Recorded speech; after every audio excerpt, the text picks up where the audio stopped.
സ്വദേശിയെ സന്നദ്ധ സംഘടന ഏറ്റെടുത്തു. മനോരമ ന്യൂസ് വാർത്തയെ തുടർന്ന് MK മുനീർ MLA ഇടപെട്ടു.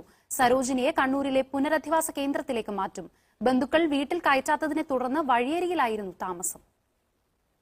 2 ദിവസം മുൻപാണ് മനോരമ സംഘം കോഴിക്കോട് നരിക്കുനിയിൽ സരോജിനി എന്ന് പറയുന്ന ഒരു 60 വയസ്സുകാരി കാണുന്നത്. കാണുമ്പോൾ ആ അമ്മ റോഡരികിൽ താമസിക്കുന്ന നിലയിലായിരുന്നു. അവർക്ക് പോകാൻ വീടുണ്ടായിരുന്നില്ല. അവരെ വീട്ടിൽ നിന്ന് സഹോദരനെ ഇറക്കി വിട്ടതായിരുന്നു. എന്തായാലും മനോരമ ന്യൂസിന്റെ വാർത്ത കണ്ടിട്ട് MK മുനീർ MLA അടക്കം ഇടപെട്ടു.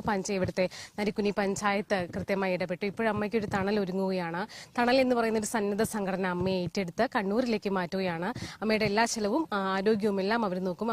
അമ്മയ്ക്ക് വേണ്ട ചികിത്സ നൽകും, ഭക്ഷണം നൽകും. എല്ലാ സൗകര്യത്തോടും കൂടി തണലിന്റെ കേന്ദ്രത്തിൽ ഇനി സരോജിനി അമ്മയ്ക്ക് താമസിക്കാം. നമ്മൾക്കിപ്പം അമ്മയുണ്ട്. അമ്മയ്ക്കൊരു ആശ്വാസമായിട്ടുണ്ടെന്നാണ് നമ്മൾ പ്രതീക്ഷിക്കുന്നല്ലേ? ആശ്വാസമായോ?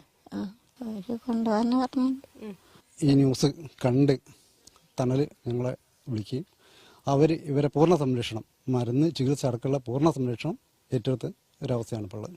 MLA നിങ്ങളെ വാർത്ത കണ്ട ഉടനെ തന്നെ ബന്ധപ്പെട്ടു. അതുപോലെ തന്നെ വാർഡ് മെമ്പർ ഈ വിഷയം ഉണ്ടായ സമയത്ത് മുതൽ ഈ സമയം വരെ ഇതിന്റെ പിറകിലുണ്ട്. എന്തായാലും മനോരമ ന്യൂസിനെ സംബന്ധിച്ചിടത്തോളം വളരെ സന്തോഷമുള്ള, വളരെ സംതൃപ്തിയുള്ള ഒരു ദിവസമാണ്. നമ്മുടെ ഒരു വാർത്തയെ തുടർന്ന് ഒരു അമ്മയ്ക്ക് ഒരു ആശ്രയമാവുകയാണ്.